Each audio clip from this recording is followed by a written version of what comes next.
चला चल रहा ही यूं ही चल रहा ही कितनी हसीन है ये दुनिया. Pondichéry, comptoir français pendant près de 3 siècles, compte encore de nos jours 10 000 Français, dont la moitié sont des franco-pondichériens. Des Indiens qui, à l'indépendance, ont opté pour la nationalité française. En 1954, lors du rattachement de Pondichéry à l'Union indienne, Jawaharlal Nehru déclarait laisser une fenêtre ouverte sur la France. Aujourd'hui, l'ancienne enclave française sur la côte coromandelle ne semble plus attirer la convoitise des investisseurs français. Très peu sont présents. On avait Areva qui finalement après a rapatrié sa boîte sur Chennai. On avait Louis Vuitton qui finalement après a revendu à un Indien. Et aujourd'hui, on estime 3-4 véritables entreprises industrielles présentes sur le Pondichéry. Une qui est Poquelin Hydraulique, la deuxième qui serait ATC, dans la chimie par rapport au cuir. Après, on a une joint venture à la Bonde, qui est gérée par une société française qui s'appelle Exor. Et après, on a différentes petites sociétés qui sont des websites, des BPO, on appelle ça, relatifs par rapport au web development, call center. Et là, ce sont de très petites structures qui sont entre 4 et 30 employés. Depuis 2011, on a ouvert le chapitre sud de l'Inde, c'est-à-dire donc Chennai, qui englobe à la fois 5 États. Donc on a Andhra Pradesh, c'est à Hyderabad. On a le Kerala, Cochin. On a également aussi Karnataka, donc Bangalore. Tamil Nadu avec Chennai et le territoire de Pondichéry. Donc nos sièges officiels est basé à Chennai.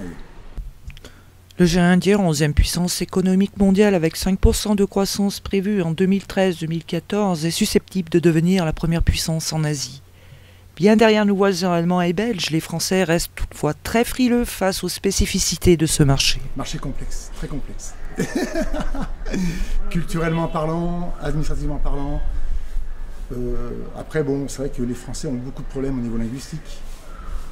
On a toujours un problème d'ego, même encore aujourd'hui. C'est-à-dire qu'on pense qu'on arrive sur place, on est les rois du pétrole. Et je pense que l'Inde, c'est un pays, il faut avoir une approche très humble.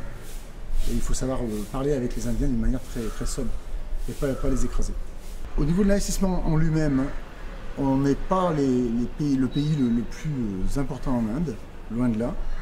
Par contre, les chiffres actuels de l'ambassade prouvent que finalement, en autogénérescence, d'autofinancement et de réinvestissement, la France se positionne plutôt bien. Dans l'ensemble de l'Inde, par rapport aux difficultés qu'on peut rencontrer, elles sont de l'ordre éventuellement administratif, même si l'enregistrement d'une entreprise est assez facile, quasi même plus souple que ce qu'on peut trouver en France.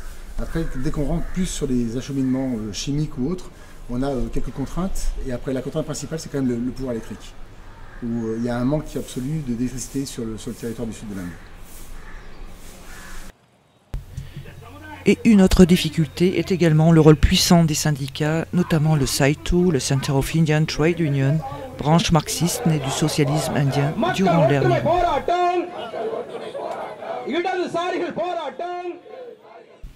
L'Inde reste par tradition une immense plateforme commerciale, et ceci au moins depuis l'Antiquité.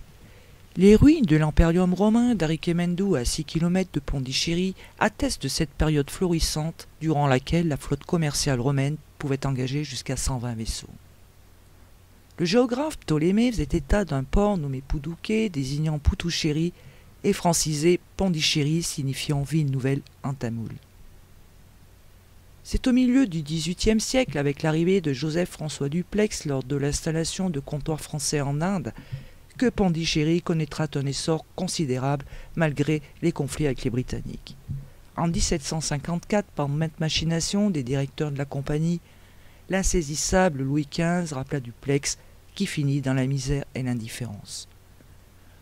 Aujourd'hui, Pondichéry reste potentiellement une ville d'accueil, un port d'entrée pour les investisseurs français, tel que le fut la Compagnie des Indes avec l'Orient au XVIIIe siècle. En fait, Pondichéry a tous les atouts et tous les attraits pour accueillir les PME françaises qui souhaitent s'implanter sur l'Inde. Moi, je suis partisan sur une politique, si on vient fabriquer en Inde, c'est pour vendre sur le marché local.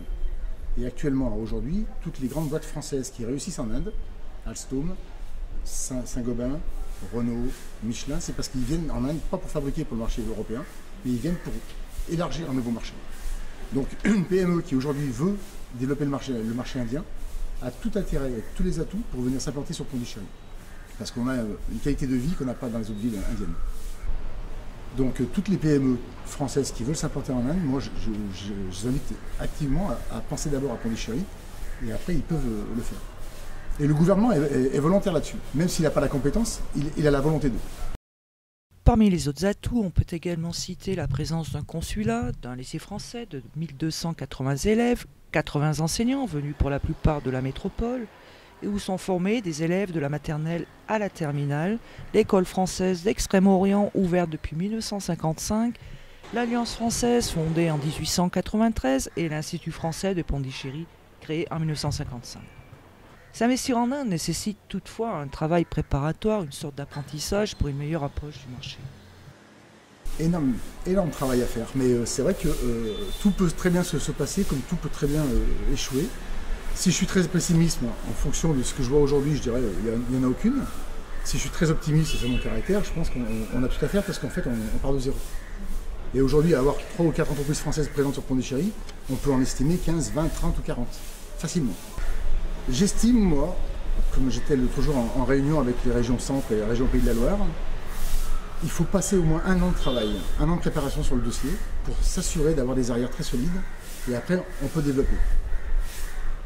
Donc en gros c'est un budget de 200 000 € à 350 000, ça, tout dépend, mais c'est 1 an d'investissement et après on peut faire ce qu'on veut ici. On peut développer l'industrie, les bâtiments, tout ce qu'on veut. Pondichéry pourrait être plus manufacturière. Il y a toujours une tradition textile à Pondichéry, il y a toujours une tradition craft, donc artisanale sur Pondichéry. Donc ça, on peut jouer là-dessus. Et après, en plus, on a la chance d'être à 2 heures de route de Chennai, où on a Ford, où on a BMW, où on a Mercedes, où on a Renault, où on a Nissan. Toutes ces grosses boîtes sont là. Donc tout ce qui est équipementier automobile peut s'implanter à Pondichéry. Grâce à son cadre de vie, sa French Touch, Pondichéry pourrait donc être un tremplin pour s'établir en Inde pour ceux qui souhaiteraient prendre un nouveau départ.